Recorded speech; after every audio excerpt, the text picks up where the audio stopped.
नमस्ते नमस्कार प्यारे बच्चों, कैसे हैं आप सभी। आशा करती हूँ बहुत बढ़िया होंगे, बहुत बेहतरीन होंगे, बहुत ही ज़्यादा ज़बरदस्त और शानदार होंगे।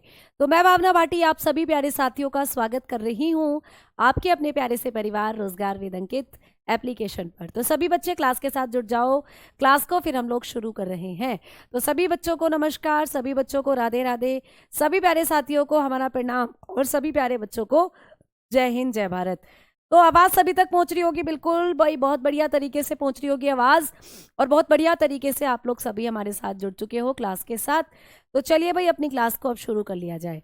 तो एक बार सभी बच्चे थम्स अप कर दोगे क्लास में, अगर आप सभी बच्चे मुझे सुन पा रहे हो, सभी बच्चे देख पा रहे हो, सभी बच्चे मुझे सुन पा रहे हो, थम्स अप कर दीजिए, जिससे हम अपने टॉपिक को खत्म कर सकें जल्दी से, और फिर जल्दी से नया टॉपिक हमारा शुरू हो सके। ठीक है, चलिए आइए, नमस्ते एक बार फिर से सभी को जो भी क्लास के साथ जुड़ रहे हैं प्यारे बच्चे।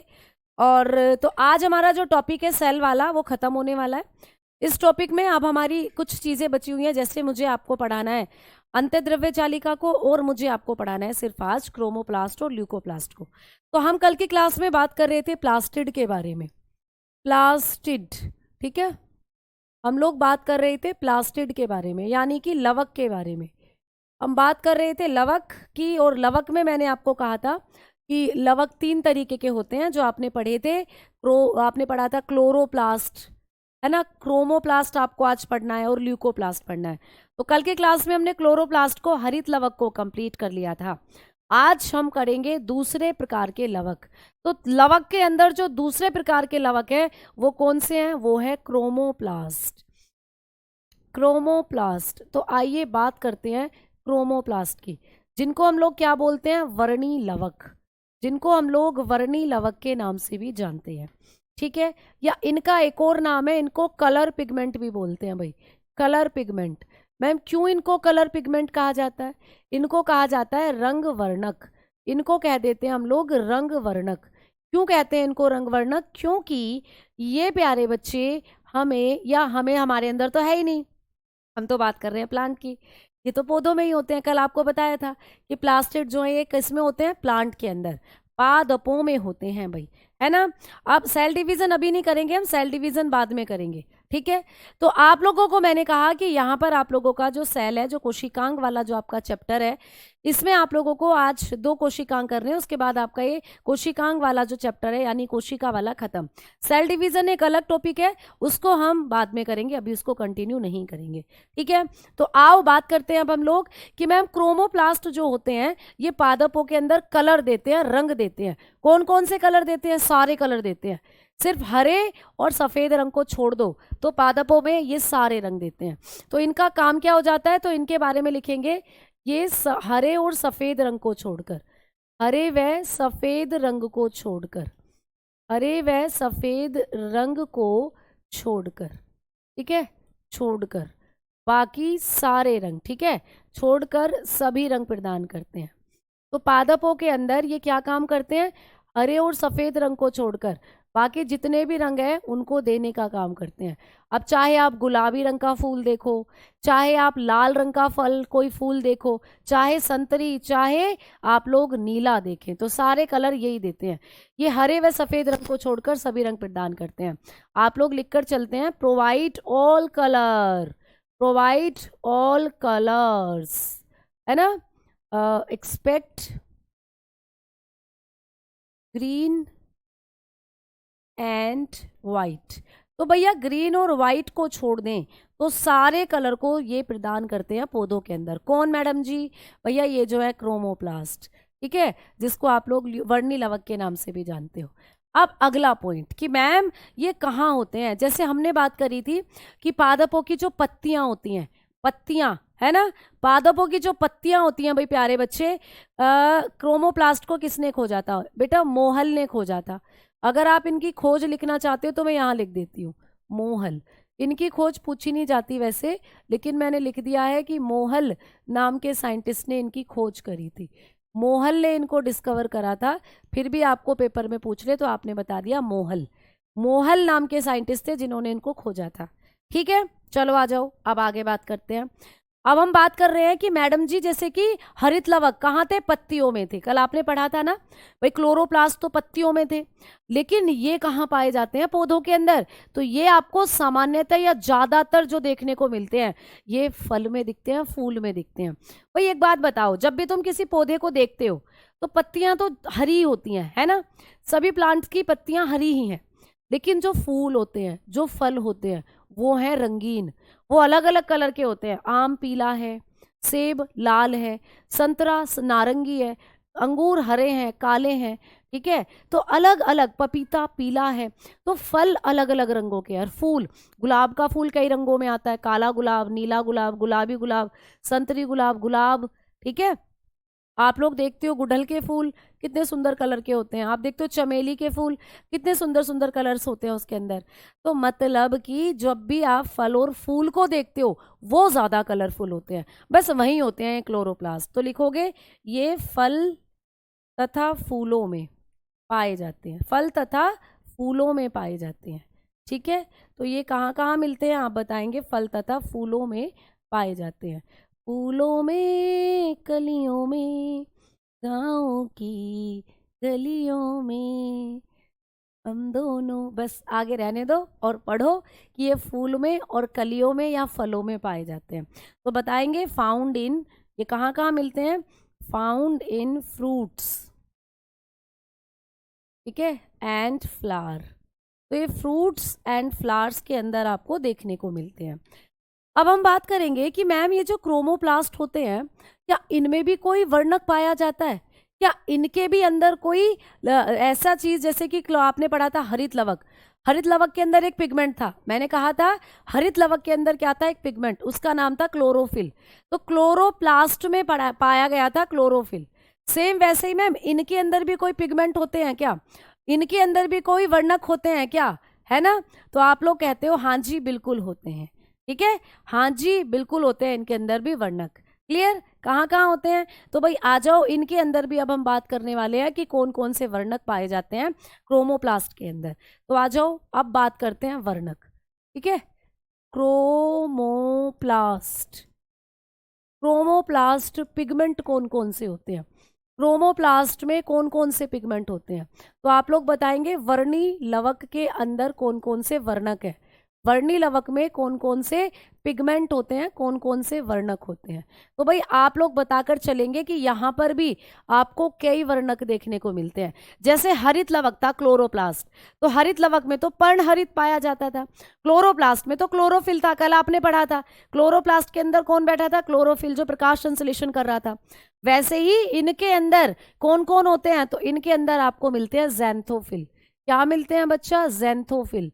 तो ज़ैंथोफिल किसके अंदर पाए जाते हैं बताओगे, ज़ैंथोफिल एक तरीके का पिगमेंट है जो कि कहाँ पाया जाता है, कहेंगे क्रोमोप्लास्ट में पाया जाता है, ठीक है। मैम ये कैसा रंग देता है, बेसिकली ये पीला रंग देता है, इसका काम होता है पीला रंग देना।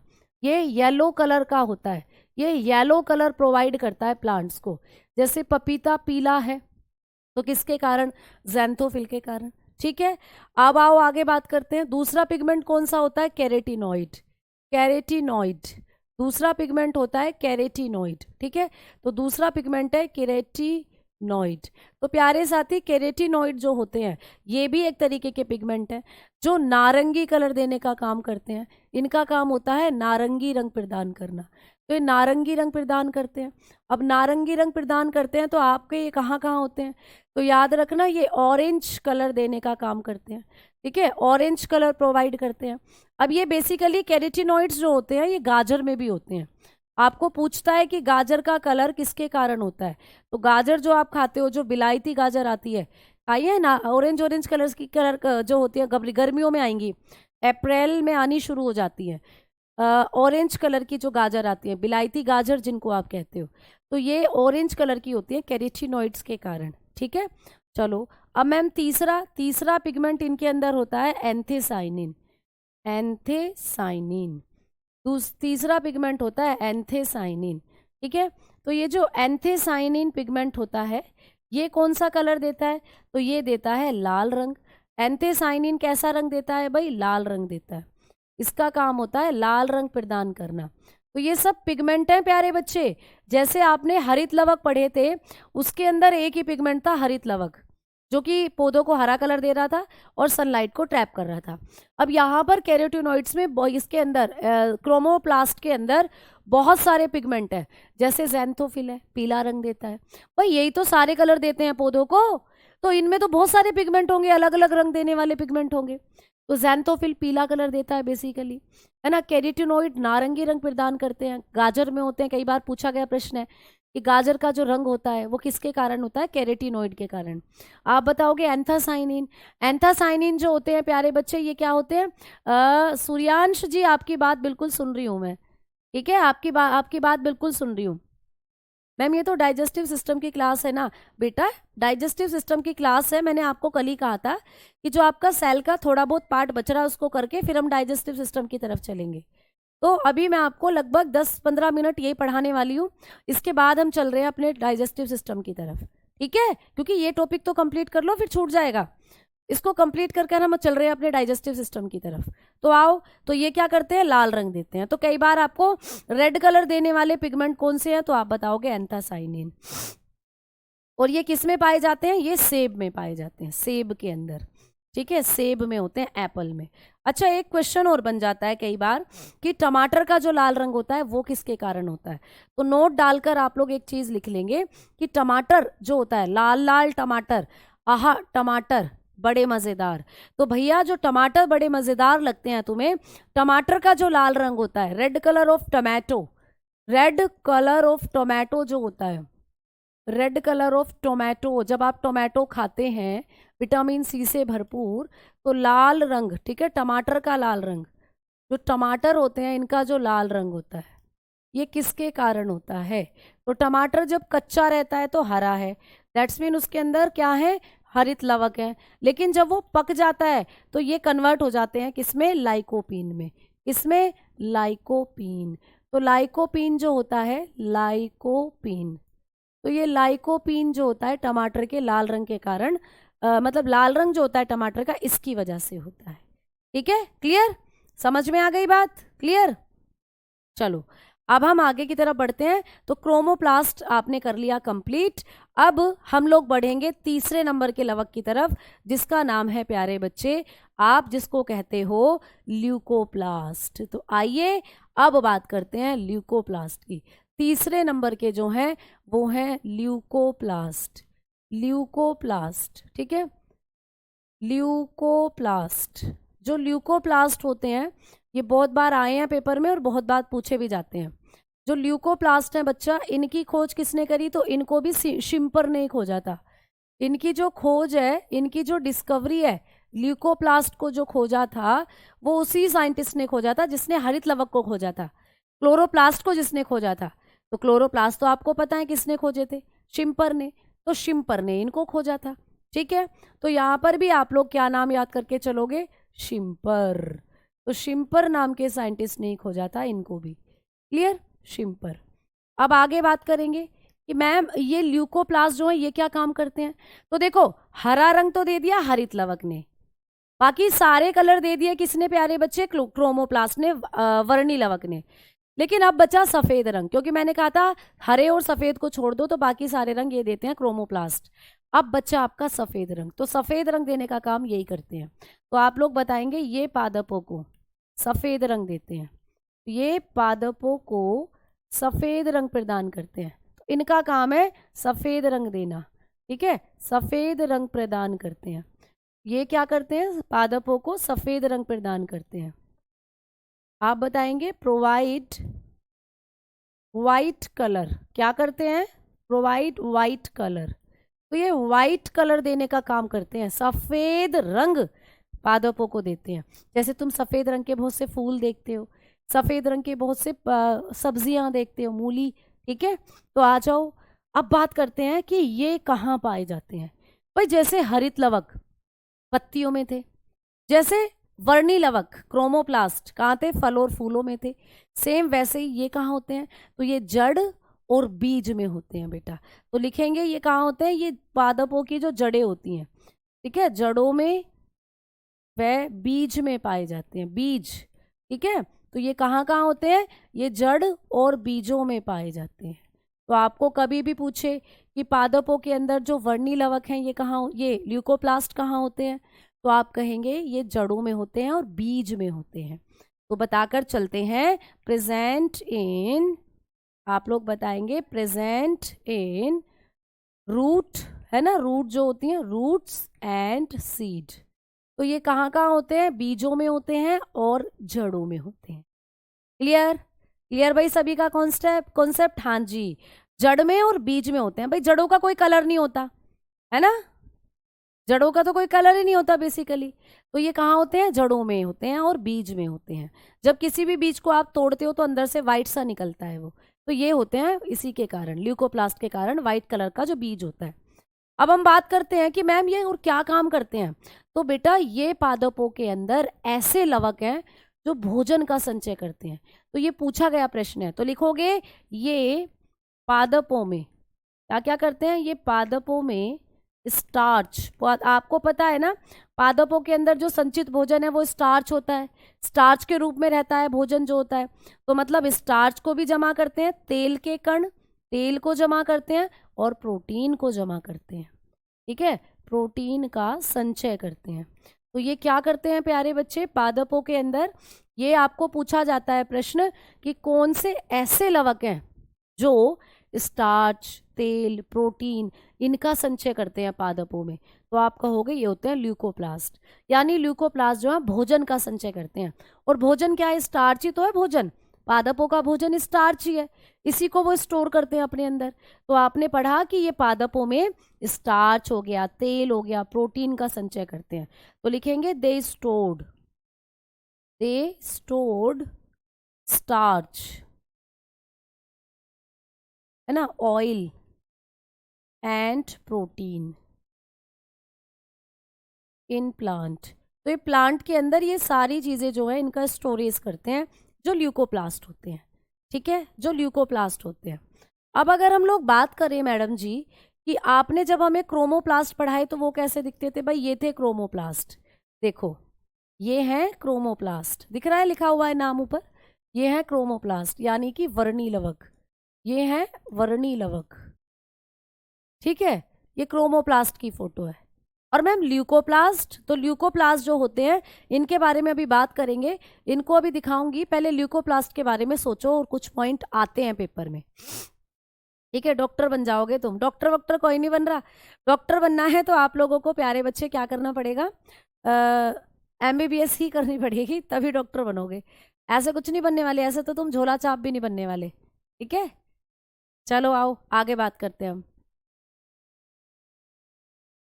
मैम नवीन सर की कहाँ ही, नवीन सर की क्लास अभी इसलिए नहीं हो रही होगी बेटा क्योंकि नवीन सर की बहन जो है, छोटी बहन, उनकी शादी है और वो थोड़ा सा बिजी है वहाँ पर, और सर की तबीयत का भी थोड़ा सा इशू चल रहा है, इस वजह से क्लास नहीं हो रही है। तो 24 तारीख से बिल्कुल होगी। ठीक है, वॉइस तो आ रही है ना, कोई दिक्कत नहीं हो रही वॉइस में तो? ठीक है, अच्छा जी, हैप्पी जी, हैप्पी हैप्पी, सारे बच्चे हो गए हैप्पी हैप्पी तुम्हारा नाम सुनकर। ठीक है मैम, ये फूलों में पाए जाते हैं, हाँ जी बेटा ये फूलों में होते हैं, किसी किसी फूल में, कोई फूल वाइट कलर का भी होता है तो वहां पर ल्यूकोप्लास्ट आपको देखने को मिलते हैं। तो आपको ना जर्नली पूछता है ज्यादातर ये कहाँ है, तो जो भी मैंने आपको चीजें लिखवाई हैं मुख्य रूप से ये यहाँ होते हैं। कभी कभी ऐसा हो सकता है कि किसी किसी पौधे के फूल में भी देखने को मिले, बट फूल में मोस्टली कौन से होते हैं तो आपको फिर क्रोमोप्लास्ट ही बताना है। ठीक है, क्लियर है ना? चलो आओ आगे बात करते हैं। हाँ बहुत सारे कमेंट है तुम्हारे, चलते ही रहते हैं, तुम्हारे कमेंट चलते ही रहते हैं। आवाज़ नहीं आ रही, ऐसा कैसे हो गया कि आवाज़ नहीं आ रही? आवाज़ तो आ रही है। चलो अब हम बढ़ेंगे कि मैम ये जो ल्यूकोप्लास्ट होते हैं इनके बारे में बात करते हैं कि ल्यूकोप्लास्ट, माइक तो बिल्कुल ऑन है बेटा, बैटरी बिल्कुल फुल है। जो ल्यूकोप्लास्ट होते हैं इनके बारे में और एक पॉइंट क्या है, ल्यूकोप्लास्ट, तो जो ल्यूकोप्लास्ट है इसके बारे में एक और पॉइंट ये होता है कि ये इनमें कोई भी वर्णक नहीं होता। देखो जैसे मैंने बार बार कहा कि जब आपने हरित लवक पढ़े थे तो उसमें आपको पर्णहरित देखने को मिला था, क्लोरोप्लास्ट में क्लोरोफिल देखने को मिला था वर्णक के रूप में, पिगमेंट के रूप में। अभी पढ़े क्रोमोप्लास्ट, इसमें तो बहुत सारे वर्णक थे, जैंथोफिल था, कैरेटिनोइड था, एंथासाइनिन था, ये सारे आपने पढ़े। अब ये जो ल्यूकोप्लास्ट हैं ये ऐसे लवक हैं जिनमें कोई पिगमेंट नहीं होते, तो बताएंगे इनमें कोई पिगमेंट नहीं होते, इनमें कोई वर्णक नहीं होते, कोई वर्णक नहीं होते भाई, इनके पास कोई वर्णक नहीं होते, इनके पास कोई वर्णक नहीं होते हैं। क्लियर? नो पिगमेंट्स प्रेजेंट, ठीक है, नो पिगमेंट्स आर प्रेजेंट। तो यहाँ पर कोई पिगमेंट्स आपको नहीं देखने को मिलते, कोई वर्णक यहाँ पर आपको देखने को नहीं मिलते हैं। अब मैम इसके टाइप्स होते हैं बेटा, हाँ, तो इसके ना प्रकार पूछ लेता है, तो ये कई प्रकार के होते हैं, अगर आप इनको देखें तो इनके प्रकार आपको पेपर में आ जाते हैं, ठीक है। तो ये आप लोगों के कई प्रकार के होते हैं, इनके आपको टाइप्स हैं जो पेपर में पूछे जाते हैं। तो चलिए अब मैं आपको दिखाती हूँ कि ये कितने प्रकार के होते हैं या कौन कौन से इनके टाइप होते हैं। तो भाई आप जब इस फोटो को देखेंगे तो आपको दिख रहा है कि ये जो ल्यूकोप्लास्ट होते हैं ये ऑलमोस्ट 4 पार्ट्स में डिवाइडेड है। इनके प्रकार आप लोगों को पूछ लेता है, लगभग आप इनको देखेंगे ना तो ये 3 ही पार्ट में है, मेनली इनके 3 ही पार्ट हैं, ठीक है। ये जो एमाइलोप्लास्ट होता है इसी का एक पार्ट हो जाता है स्टोलाइथ, तो ये इसका पार्ट नहीं माना जाता है, ठीक है।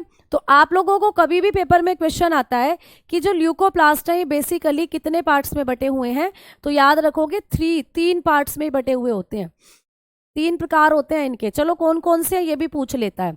तो देखो आप लोगों को यहाँ नजर आ रहे हैं, ये 3 पार्ट होते हैं किसके, आप लोग बताते हो ल्यूकोप्लास्ट के।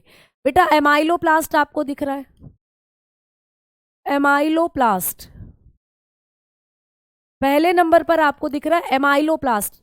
आपको पूछ लेगा कि यहां पर कौन सा एमाइलोप्लास्ट, आपको पेपर में पूछेगा कि एमाइलोप्लास्ट किसके भाग होते हैं, हरित लवक के, वर्णी लवक के, अवर्णी लवक के, ऐसे करके ऑप्शन दे देगा।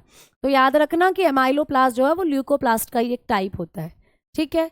चलो दूसरा कौन सा होता है, आपको दिख रहा है एलायोप्लास्ट होता है, एलायोप्लास्ट। तो दूसरा होता है इलायोप्लास्ट, ये भी पूछा जाता है। इलायोप्लास्ट किसका भाग है, तो आप लोग बताकर चलते हो ल्यूकोप्लास्ट का। और भैया तीसरा होता है प्रोटीनोप्लास्ट, ठीक है, प्रोटीनोप्लास्ट, तीसरा होता है प्रोटीनोप्लास्ट। तो ये जो प्रोटीनोप्लास्ट होता है ये भी किसका पार्ट है, आप बताओगे, प्रोटीनोप्लास्ट भी पार्ट होता है ल्यूकोप्लास्ट का। तो इनके ना ये 3 काम है, ये 3 नाम है जो आपको पूछे जाते हैं, एमाइलोप्लास्ट, इलायोप्लास्ट, प्रोटीनोप्लास्ट, ये किसके पार्ट होते हैं, तो आप कहोगे ये तीनों ल्यूकोप्लास्ट के पार्ट होते हैं। इतना आपको याद रखना है, इतना आप लोगों को याद रखना है। तो यहाँ से जब आपको पेपर में क्वेश्चन बनता है तो ये क्वेश्चन बनेगा कि एमाइलोप्लास्ट किसका भाग है, आप बताएंगे ल्यूकोप्लास्ट का, ठीक है।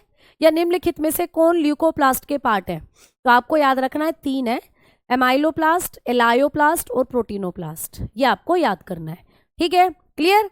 चलो आओ आगे बात करते हैं। बनाना भी ज़ैंथोफिल के कारण पीला होगा प्यारे बच्चे, नहीं अभी रेस्पिरेटरी सिस्टम नहीं हुआ है, अभी आप लोगों का होगा, ठीक है। अब देखो आओ अब चलते हैं, तो यहाँ से आप लोगों के जो क्लोरोप्लास्ट थे वो भी हो गए हैं कंप्लीट, यानी प्लास्टिड भी हो गया कंप्लीट। अब चलते हैं अगले कोशिकांग की तरफ। मैम अगला जो कोशिकांग है वो कौन सा है, तो आइए अब लास्ट है एंडोप्लाज्मिक रेटिकुलम, लास्ट है प्यारे बच्चे एंडोप्लाज्मिक रेटिकुलम, एंडोप्लाज्मिक रेटिकुलम, ठीक है, एंडोप्लाज्मिक रेटिकुलम जिसको कहते हैं अंतःद्रव्य जालिका, अंतःद्रव्य जालिका। तो अब अंतिम है अंतःद्रव्य जालिका, ठीक है, जहां से आपको पेपर में क्वेश्चन बन सकते हैं। अंतःद्रव्य जालिका जिसको हम लोग ER के नाम से जानते हैं, ER शॉर्ट फॉर्म में बोलते हैं ER। देखो एंडोप्लाज्मिक रेटिकुलम कितना लंबा नाम है ना, इसीलिए इसको शॉर्ट में प्यारे बच्चे बोल देते हैं। मैम आप 4 बोल रही थी, बेटा मैंने आपको बताया ना कि ये जो 4 आपको दिखाई दे रहे हैं ये जो एमाइलोप्लास्ट होता है इसी का पार्ट होता है, ये एमाइलोप्लास्ट का ही पार्ट होता है, स्टेटोलाइथ जो होता है, इसीलिए इसको अब इसका पार्ट नहीं माना जाता, तो इसीलिए ल्यूकोप्लास्ट का ये पार्ट नहीं माना जाता। इसीलिए अब ल्यूकोप्लास्ट आपको 3 ही पार्ट्स में कन्वर्ट करके दिए हुए होते हैं, ये इसी का पार्ट होता है, इसीलिए इसको अब एक नया भाग नहीं माना जाता, ठीक है। पुरानी बुक में आपको दिया होता था कि ये 4 पार्ट के होते हैं। अब आपको 3 ही बताकर चलना है, इसीलिए मैंने 3 ही आप लोगों को बताया है। आओ अब बात करते हैं अंतःद्रव्य जालिका की। एंडोप्लाज्मिक रेटिक्यूलम, बेटा एंडोप्लाज्मिक रेटिक्यूलम जिसको शॉर्ट में ER भी बोलते हो। अब मैम ये क्या है, ये इसकी खोज किसने करी थी? इसकी खोज करी थी पोर्टर ने। किसने भाई? इसकी डिस्कवरी करी थी पोर्टर ने।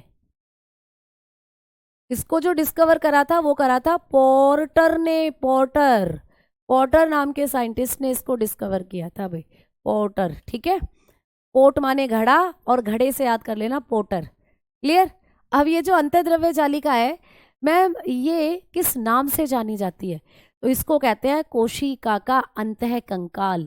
जैसे आपके शरीर का अंतःकंकाल आपका पूरा शरीर बना रहा है, वैसे ही इसको कहते हैं कोशिका का अंतःकंकाल। तो याद रखेंगे भाई, इसे कोशिका का अंतःकंकाल कहते हैं। इसे कोशिका का अंतःकंकाल कहते हैं। क्या कहते हैं भाई? इसको कोशिका का अंतःकंकाल कहते हैं। ठीक है, इसका क्या नाम होता है? इसको कोशिका का अंतःकंकाल कहा जाता है। इसको कहा जाता है endoskeletal of cell. Endoskeleton of cell. तो सेल का एंडोस्केलेटल किसको कहते हैं? अंतःद्रव्य जालिका को कहते हैं। अब ये जो अंतःद्रव्य जालिका है मैम, ये कितने प्रकार की होती है? इसके भी प्रकार आते हैं। तो ये कोशिका का अंतःकंकाल बनाती है, अंदर का स्ट्रक्चर बनाती है। और ये कोशिका के अंदर 2 तरीके का होता है। इसके टाइप की जब हम लोग बात करते हैं, इसके प्रकार की जब हम लोग बात करते हैं, तो भैया ये 2 तरीके का होता है।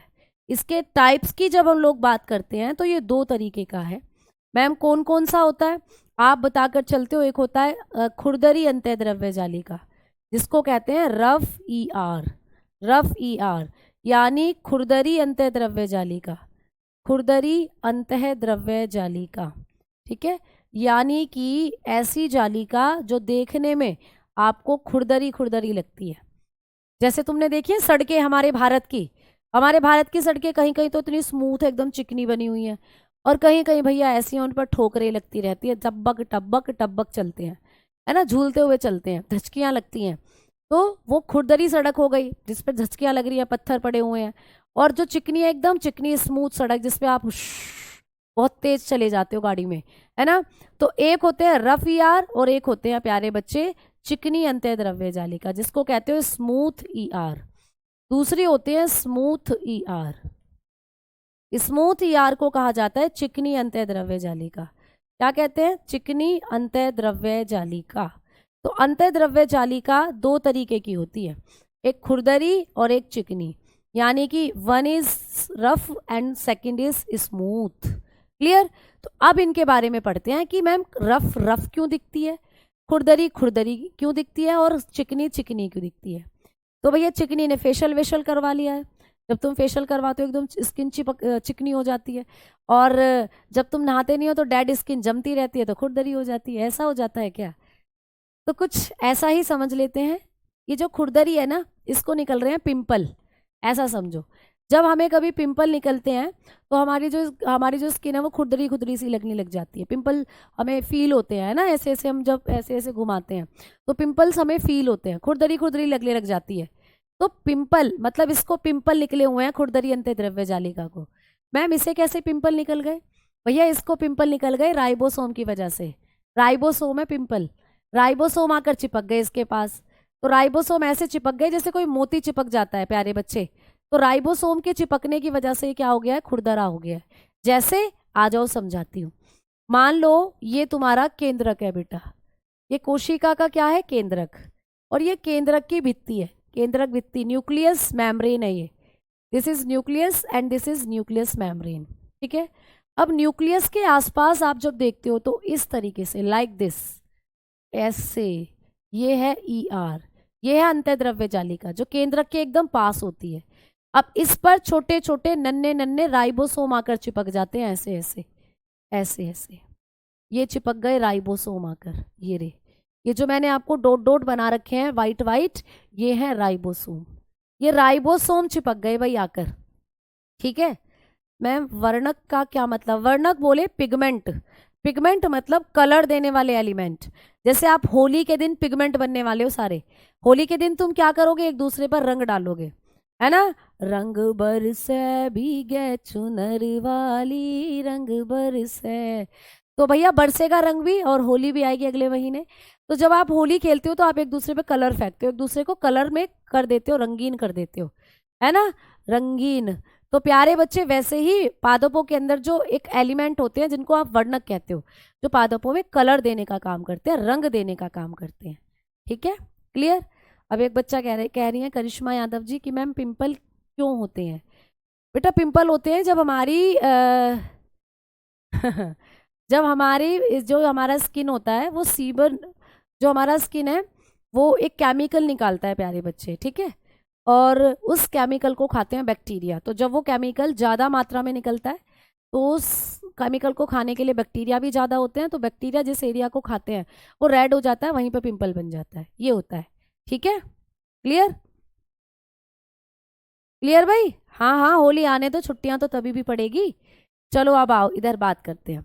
अब आपने देखा कि भाई ये है आपकी अंतःद्रव्य जालिका, और ये कौन सी है, ये तुम्हें खुरदरी खुरदरी दिख रही है, तो दैट्स मीन ये है रफ ई आर, इसको कहते हो आर ई आर, मतलब रफ ई आर, मतलब खुरदरी अंतःद्रव्य जालिका। और मैम अब जो आप बनाने वाली हो, for example this, for example this, यहाँ पर आपको कोई राइबोसोम नजर नहीं आ रहे, यहाँ पर कोई छोटे छोटे मोती मोती सफेद सफेद नजर नहीं आ रहे, तो ये क्या है, ये है आप लोगों की S E R. S E R बोले तो स्मूथ अंतःद्रव्य जालिका, यानी कि चिकनी अंतःद्रव्य जालिका, स्मूथ एंडोप्लाज्मिक रेटिक्यूलम। क्लियर। तो आपको पेपर में क्वेश्चन आएगा, ठीक है, आपको एग्जाम में क्वेश्चन आएगा कि जो रफ ई आर होती हैं ये कहाँ होती हैं। तो आपको दिख रहा है ये नियर टू न्यूक्लियस है, ये केंद्रक के समीप है प्यारे बच्चे, नियर टू न्यूक्लियस, ये आपके केंद्रक के समीप होती हैं। दिख रहा है ना आपको बिल्कुल कि मैम ये बिल्कुल केंद्रक के समीप है, ये केंद्रक के समीप है, आपको नजर आ रहा है, ठीक, बिल्कुल ये केंद्रक है और ये इसके पास है, देखो बिल्कुल। और ये जो स्मूथ ईआर होती हैं, ये जो स्मूथ ईआर है ये कहाँ है, ये कोशिका झिल्ली के करीब होती है, ये कोशिका झिल्ली के करीब है। कोशिका झिल्ली कहाँ है, कोशिका झिल्ली अभी दिखाऊंगी। तो ये कहाँ है, कोशिका झिल्ली के करीब है, तो ये कोशिका झिल्ली के करीब होती है या समीप, तो ये कोशिका झिल्ली के समीप है। समझ में आ गई बात। तो ये होती है near to cell membrane, near to cell membrane. तो सेल मेम्ब्रेन आपने पढ़ी थी, कोशिका के अंदर सेल मेम्ब्रेन होती है। तो कहाँ है मैम यहाँ सेल मेम्ब्रेन, तो ऐसा समझो मैं जो रेड कलर से बना रही हूँ ये सेल मेम्ब्रेन है आप लोगों की, ये सेल मेम्ब्रेन है। तो भैया ये जो आप लोगों का केंद्रक है इसके पास तो होती है रफ ई आर, खुरदरी अंतःद्रव्य जालिका, मैंने लिख दिया है, ये केंद्रक के समीप होती है। और जो ये है आपकी कोशिका झिल्ली, ये जो लाल कलर से मैंने बनाई है ये कोशिका झिल्ली है बेटा, ये है कोशिका झिल्ली। तो ये जो आप लोगों की चिकनी अंतःद्रव्य जालिका होती है स्मूथ ईआर, ये कोशिका झिल्ली के करीब होती है, ये कोशिका झिल्ली है, ये इसके करीब है, तो ये इसके ज़्यादा करीब है और ये इसके ज़्यादा करीब है, ठीक है ना। तो ये आपको पूछा जाता है कि कौन कहाँ होती है। तो जो रफ ईआर होता है इस पर, इसको रफ क्यों कहते हैं बेटा, आपने समझा इसको रफ क्यों कहते हैं, बताओ सारे बच्चे, ये तुम्हें रफली क्यों नजर आ रही है, ये जो तुम्हें यहाँ पर इसके डॉट डॉट डॉट डॉट नजर आ रहे हैं ये क्या है, ये आपको क्यों खुदरी खुदरी सी नजर आ रही है, इस पर ये पिंपल पिंपल से क्या नजर आ रहे हैं, ये है राइबोसोम, ये है राइबोसोम। तो आप जानते हो कि खुरदरी अंतःद्रव्य जालिका पर राइबोसोम जुड़े होते हैं, इसी के कारण ये खुरदरी सी नजर आती है। और यहाँ पर आपको कोई राइबोसोम नहीं दिख रहे, ये एकदम स्मूथ है, इस पर कोई डॉट डॉट डॉट नहीं नजर आ रहा, ये एकदम स्मूथ है, तो ये है स्मूथ एंडोप्लाज्मिक रेटिकुलम, तो यहाँ कोई राइबोसोम नहीं है। अब आपको एग्जाम में जो क्वेश्चन बनता है वो ये बनता है कि कौन सी अंतःद्रव्य जालिका पर राइबोसोम है और कौन सी अंतःद्रव्य जालिका पर राइबोसोम नहीं है। तो जब हम ईआर की बात करते हैं, ईआर तो मैंने अभी आपको बताया था, ईआर का मतलब होता है एंडोप्लाज्मिक रेटिकुलम।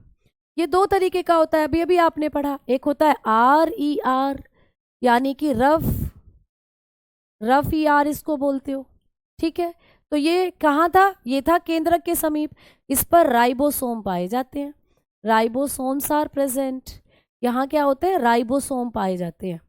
अब राइबोसोम की उपस्थिति के कारण ये खुरदरी है, तो आपको पूछता है कि कहाँ राइबोसोम है, तो यहाँ पर राइबोसोम पाए जाते हैं, राइबोसोम पाए जाते हैं। ठीक है, इस पर पाए जाते हैं राइबोसोम। अब मैम राइबोसोम पाए जाते हैं तो इसका कार्य क्या हो जाता है, फिर ये फंक्शन क्या करती है, इसका कार्य क्या हो जाता है। तो भाई मैंने कहा था राइबोसोम को तो एक ही काम आता है, राइबोसोम जहां जाएंगे एक ही काम करेंगे। जैसे कि एक कोई भी व्यक्ति है, वो जहां भी जाएगा एक ही गाने पे डांस उसका शुरू हो जाता है, एक ही गाने पर डांस करता है वो हर जगह। वैसे ये राइबोसोम एक ही गाने पर नाचते हैं हमेशा, प्रोटीन लाओ प्रोटीन लाओ। तो मतलब इनका काम है प्रोटीन का फंक्शन। तो यहाँ पर ये चिपक गए हैं इसके ऊपर जाकर, तो यहाँ भी इससे कहते हैं ईआर से कि बहन प्रोटीन बनाना, अरे बहन प्रोटीन बनाना। तो ये जो ईआर होती है आपकी खुरदरी ईआर या खुरदरी अंतःद्रव्य जालिका, जिसको आप कहते हो खुरदरी, खुरदरी अंतःद्रव्य जालिका, ये क्या करने लग जाती है, ये भी प्रोटीन बनाने लग जाती है। तो यहाँ पर इसका काम होता है प्रोटीन संश्लेषण। आपको एग्जाम में आता है कि कौन सी अंतःद्रव्य जालिका का काम प्रोटीन संश्लेषण करना है, तो ये करती है प्रोटीन संश्लेषण। ठीक है, तो इसका काम होता है प्रोटीन संश्लेषण। तो ये प्रोटीन संश्लेषण करती है, प्रोटीन सिंथेसिस करती है भाई, प्रोटीन सिंथेसिस। तो खुरदरी अंतःद्रव्य जालिका का जो काम होता है वो होता है प्रोटीन सिंथेसिस। ठीक है, समझ में आ गई बात। तो ये करती है प्रोटीन सिंथेसिस। ठीक है, क्लियर। सबसे ज्यादा प्रोटीन सोयाबीन में होती है। मैम हिंदी में लिखो बेटा, मुझसे गलती हो गई थी, मैंने वहां लिख दिया, ये लिख दिया, फिर मैंने फटाक से खुरदरी। और बच्चा मैंने हिंदी में देखो अभी अभी लिखा था, ये नहीं लिख रखा मैंने पूरा का पूरा हिंदी में, है ना, ये नहीं लिख रखा मैंने पूरा का पूरा हिंदी में।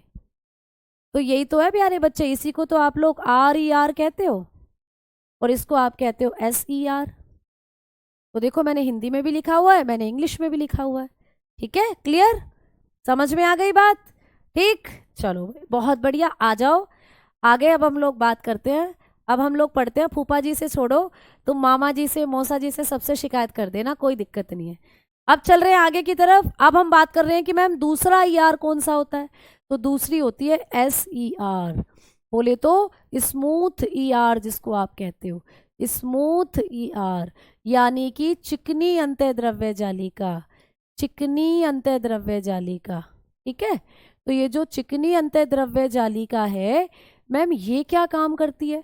अब भैया यहाँ तो राइबोसोम नहीं थे, आपने हमें दिखाया यहाँ तो राइबोसोम है ही नहीं, ये तो इसीलिए तो इसका नाम चिकनी अंतःद्रव्य जालिका है, राइबोसोम ही नहीं है। तो ये क्या काम करती है, इसका क्या फंक्शन होता है। तो इसके कार्य की जब हम बात करते हैं, इसके फंक्शन की जब हम लोग बात करते हैं, तो ये लिपिड संश्लेषण करती है। इसका काम होता है लिपिड संश्लेषण। ठीक है, इसका कार्य क्या है, लिपिड संश्लेषण। ये करती है लिपिड सिंथेसिस। मैम लिपिड क्या होता है, लिपिड होता है बेटा वसा, यानी कि फैट। तो ये वसा का संश्लेषण करती है। वॉइस नहीं आ रही है, वॉइस तो आ रही है बेटा। ठीक है, तो ये हो गया आप लोगों का यहाँ पर सारी चीजें ठीक। तो ये हो गया ER भी कंप्लीट। तो इसका काम पूछा जाता है और इसका काम पूछा जाता है। ये क्यों खुरदरी है ये पूछा जाता है, क्योंकि यहाँ राइबोसोम है, यहाँ कोई राइबोसोम मैंने लिखवाया ही नहीं है। तो यहाँ पर होता है लिपिड का संश्लेषण, लिपिड होता है फैट, फैट यानी वसा, और बच्चा ये प्रोटीन का संश्लेषण करती है। ठीक है, तो यहाँ पर आप लोगों का कोशिकांग जो हो गए वो कंप्लीट हो गए। आज एक बच्चे का birthday, Anju, Ashu, Ashu ji happy birthday to you जी। ठीक है, आप अच्छा इंसान बने जी और आप जीवन में सक्सेसफुल हो। सिंथेसिस का मतलब होता है बनाना, जैसे पौधे प्रकाश संश्लेषण करते हैं, प्रकाश को लेकर संश्लेषण करते हैं, उसको खींचते हैं अपनी तरफ और उसको स्टोर कर कर खाना बनाते हैं। तो संश्लेषण का मतलब हो जाता है एक तरीके से बनाना, फॉर्मेशन करना। ठीक है, चलो तो अब आपका ये खत्म, सेल टॉपिक खत्म। अब सेल आपका जो डिवीजन है वो एक अलग चैप्टर है, उसको कराएंगे हम बाद में। पहले आज की क्लास हम लोग शुरू कर रहे हैं डाइजेस्टिव सिस्टम के साथ, पाचन तंत्र। तो भैया थोड़ी थोड़ी भूख भी लग गई होगी। डाइजेस्टिव सिस्टम की अब हम लोग बात करेंगे, पाचन तंत्र की अब हम लोग बात करते हैं। तो जो पाचन तंत्र है, ठीक है, थोड़ा सा बेसिक बता के चलूंगी, फिर आपको पढ़ेंगे इसको डिटेल में कल की क्लास में। तो आओ भाई, आज आप लोगों का बायोलॉजी का जो सेल था, महाकुंभ, महाकुंभ नहा लिया तुमने, ऐसा समझो। बहुत बड़ा टॉपिक है सेल, देखो कितनी क्लासेस में खत्म हुआ है। तो समझो तुम महाकुंभ ना लिए हो, अब क्वेश्चन डेफिनेटली बनेगा किसी ना किसी शिफ्ट में। ठीक है, तो आप लोग क्या हो, महाकुंभ नहा कर आ चुके हो। देखो मैंने तुम्हें महाकुंभ नमा दिया यहीं बैठे बैठे क्लास लेते लेते। तो अभी तक आप लोगों ने क्या कर लिया, परिसंचरण तंत्र कर लिया है, खून का ब्लड कर लिया है आप लोगों ने कर लिया है प्यारे बच्चा, जो आप लोगों का स्केलेटल सिस्टम था उसको आपने कर लिया, आप लोगों ने कर लिया है प्यारे बच्चे अब सेल वाले चैप्टर को। अब हम चल रहे हैं एक और सिस्टम की तरफ जिसका नाम है डाइजेस्टिव सिस्टम, यानी कि आपके शरीर का पाचन तंत्र। ठीक है, हाँ जी भैया, अब तो सबके हैप्पी बर्थडे हो गए, नीतीश का भी हैप्पी बर्थडे है, गौरव कुमार का भी हैप्पी बर्थडे है। तो भैया सारे के सारे बच्चे जिनका भी आज हैप्पी बर्थडे है, सभी को हैप्पी बर्थडे की शुभकामनाएं, और आप सभी जीवन में सफल हो जाएं, सभी जीवन में अच्छा इंसान बने। ठीक है, आ जाओ अब लिखते हैं। ठीक, चलो अब देखो, अब हम लोग बात करते हैं कि डाइजेस्टिव सिस्टम क्या होता है, पाचन तंत्र क्या होता है। तो बेटा आप सभी बच्चे, जो भी बच्चे खाना खाते हैं वो सारे कमेंट सेक्शन में एक बार थम्स अप करो। जो भी बच्चे खाना खाते हैं वो सारे बच्चे कमेंट सेक्शन में एक बार थम्स अप करो। भाई मेरे हिसाब से यहाँ कोई नहीं ऐसा बैठा होगा जो खाना ना खाता हो, सब खाना खाते हैं और सब मल त्यागते हैं। ठीक है, अब खाना खाने से और मल त्यागने तक की जो ये क्रिया तुम्हारे शरीर में चल रही है, ये जो उथल पुथल तुम्हारे शरीर में चल रही है, यही है पाचन। जब आपने खाना उठा उठाकर प्लेट में सजाया, शादी में जाते हैं हम लोग, आजकल शादियां चल रही हैं, प्लेट उठाई, अरे भैया रसगुल्ले भी रख लेता हूँ साइड में, इधर हमने थोड़ी सी सब्जी रख ली मिक्स वेज, इधर हमने रख ली थोड़ी सी पनीर की सब्जी अपनी प्लेट में, इधर से रसमलाई रख ली है ना, और दो पूरियां रखी या नान रखी, और भैया रायता उठाया और सलाद रखी और बैठ गए टेबल पर, खाओ मजे से। अब ये जो खाना प्लेट में रखा था उसको आप मुंह से खाओगे। अब मुंह में जब उस खाने को आपने रखा वहां से लेकर, और जब आप अगले दिन मल त्यागोगे वहां तक की जो क्रिया है, वही है तुम्हारा डाइजेशन, वही है तुम्हारा पाचन। ठीक है, हाँ जी हाँ जी हाँ जी, कुछ बच्चे हैं मुझे लग रहा है जो खाना नहीं खाते, जिनके अंगूठे मुझे दिख ही नहीं रहे हैं, उनके कमेंट चल रहे हैं बस। ठीक है, ठीक है, तो कुछ बच्चे होंगे जो हवा खाते हैं, कुछ बच्चे होंगे जो खाना खाते हैं। तो ये क्लास खाना खाने वाले बच्चों के लिए है, बड़ा ध्यान से सुनिएगा प्यारे बच्चे। पाचन क्या होता है सबसे पहले ये पढ़ते हैं। मैम डाइजेशन क्या होता है, बहुत सिंपल चीज बेटा, रोज करते हो आप, रोज। ठीक है, पाचन की क्रिया डेली करते हो, दिन में आपका शरीर, आप जो खाना खाते हो दिन में लगभग 3 टाइम तो खाते हो, हद से हद कम से कम 3 टाइम तो खाना खाते हो, सुबह दोपहर शाम, बीच में अलग अलग कुछ ना कुछ चढ़ते ही रहते हैं हम लोग, वो अलग बात है। तो इस बात से कोई मना नहीं कर सकता कि हम पाचन नहीं करते, सब करते हो। अब तुम्हारे अंदर क्यूरियोसिटी होनी चाहिए, तुम्हारे अंदर जिज्ञासा जगी होनी चाहिए, वास्तव में ये पाचन क्या है। जब आज रात का खाना खाओगे तुम सारे के सारे, तो तुम्हारे दिमाग में कॉन्सेप्ट घूमता रहना चाहिए जो आज मैं आपको पढ़ा कर जा रही हूँ। ठीक है, तो बच्चा डाइजेशन क्या होता है, भोजन के बड़े अणुओं को छोटे अणुओं में तोड़ना, इतनी सी बात है। ठीक है, तो लिखेंगे भोजन के बड़े अणुओं को, अभी समझाऊंगी पहले लिख लो, भोजन के बड़े अणुओं को, बड़े अणुओं को। ठीक है, भोजन के बड़े अणुओं को छोटे अणुओं में तोड़ना। ठीक है, छोटे अणुओं में तोड़ना, भोजन के बड़े अणुओं को छोटे अणुओं में तोड़ना पाचन कहलाता है। ठीक है, क्या करता है बेटा, पाचन कहलाता है। आपको कभी भी पूछता है कि पाचन क्या होता है, तो आप कहेंगे भोजन के बड़े अणुओं को छोटे अणुओं में तोड़ने की क्रिया। पहले लिख लो। ठीक है, break down of large particle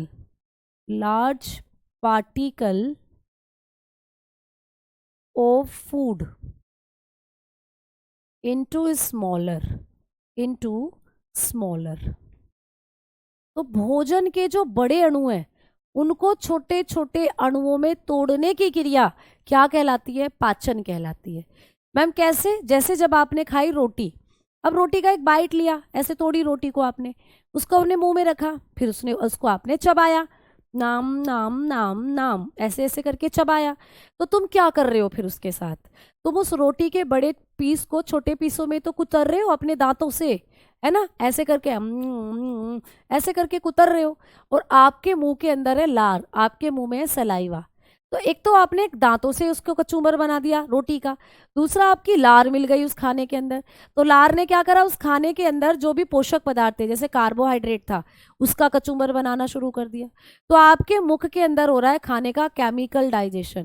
chemical मतलब कि आपका जो मुख है, आपने क्या करा, अपने मुख के अंदर खाने को प्यारे बच्चे चबाया, दांतों से कुचला, और आपका जो लार है उसमें केमिकल, केमिकल मतलब उसमें एक एंजाइम जो आपके खाने में मिल गया और खाने का पाचन करना उसने शुरू कर दिया। तो भोजन के बड़े अणुओं को ही छोटे अणुओं में तोड़ते हैं जब हम खाना खाते हैं।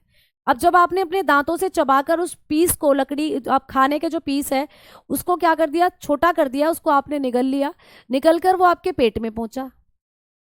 पेट में भी कुछ एंजाइम मिलेंगे भाई, पेट में भी कुछ एंजाइम है। अब पेट के अंदर जो एंजाइम है वो उस खाने को और छोटे छोटे पार्टिकल में तोड़ेंगे।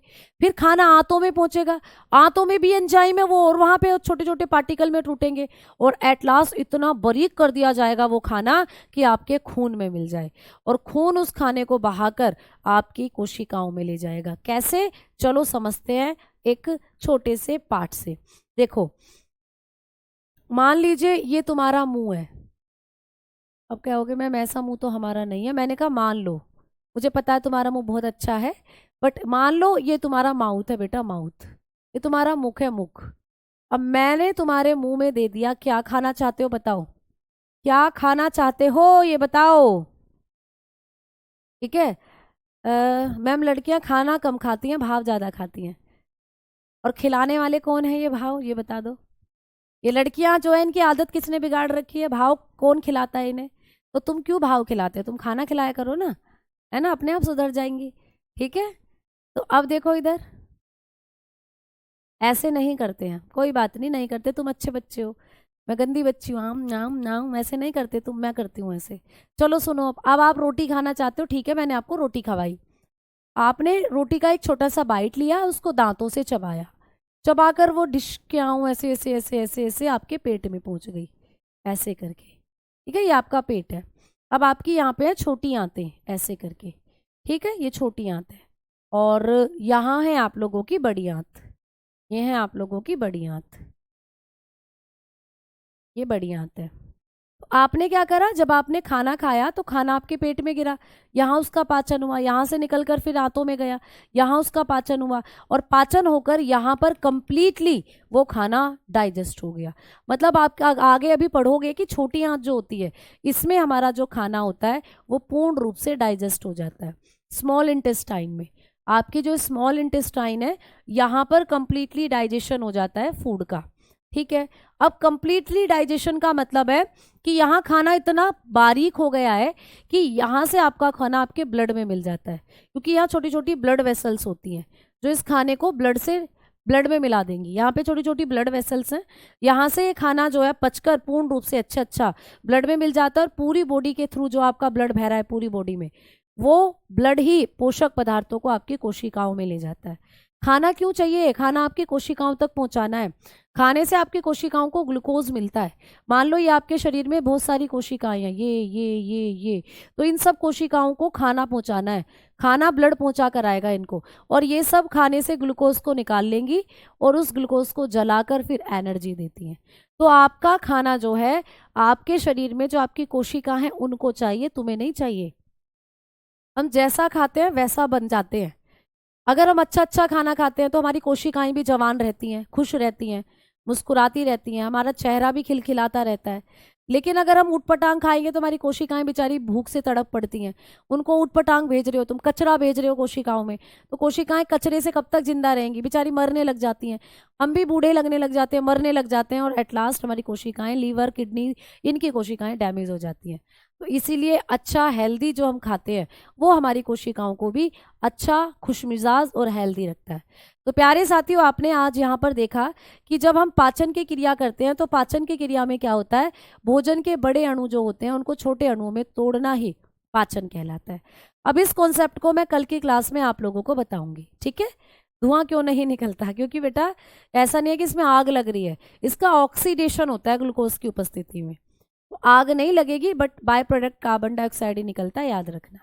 ठीक है, तो अब हम लोग क्या करेंगे, कल की क्लास में पढ़ेंगे चीज़ों को, क्योंकि जैसे ही मैं अब कॉन्सेप्ट यहाँ पे शुरू करूँगी आहार नाल का, तो आप लोगों का कॉन्सेप्ट यहाँ पर टाइम हो जाएगा। तो कल की क्लास में हम लोग आहार नाल का कॉन्सेप्ट पढ़ने वाले हैं। एलिमेंट्री कैनाल, एलिमेंट्री कैनाल क्या होती है इसके बारे में कल की क्लास में हम लोग पढ़ने वाले हैं। एलिमेंट्री कैनाल से हम लोग कल की कहानी को शुरू करेंगे। हेडिंग आप लोगों की कॉपी में डली हुई होनी चाहिए, एलिमेंट्री कैनाल। ठीक है, समझ में आ गई बात, क्लियर? तो बहुत बहुत धन्यवाद, कल हम पढ़ेंगे इसको अब यहाँ से। हाँ जी, PYQ क्वेश्चन आप लोगों को जो संडे में आप क्विज सैटरडे में जो आप क्विज लगाते हो उसमें मिलते हैं, ठीक है, चैप्टर वाइज। तो भाई धन्यवाद, नमस्कार, अब मिलेंगे कल।